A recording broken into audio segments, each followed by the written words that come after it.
Guys match লাইফের জীবন যে এতটা কঠিন তা আমি আপনাদেরকে বলে বোঝাতে পারবো না। গাইস আমার ঘুম থেকে উঠতে উঠতে 4:30 আর এইদিকে আমি এখন ব্রাশ করতেছি।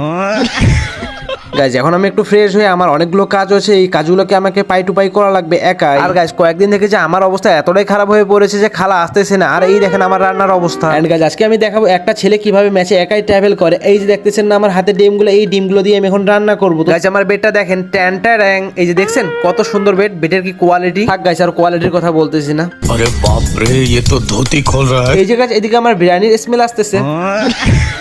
আরে না গাইস এটা ভাত। এইদিকে দেখেন আমার পেঁয়াজের কুচি হয়ে গেছে। এখন গাইস এই পেঁয়াজ কুচির ভিতরে আমি দিতে চলেছি আন্ডা। তো আন্ডাটা কিভাবে দেই এটা আমি আপনাদেরকে দেখাবো। 1 2 3 4 এই যে দেখেন আমি আন্ডা দিয়ে দেবো। এই তো এখানে সবকিছু মিক্স করে নিয়েছি। এখন আমার কড়াই গরম হয়ে গেছে, এখন আমি এখানে দিয়ে দিয়েছি। কিন্তু গাইস আমাদের ছেলেদের ধৈর্য একবারই কম। আমি এখানে ওয়েট করতে করতে আমি হতবাক হয়ে যাচ্ছি।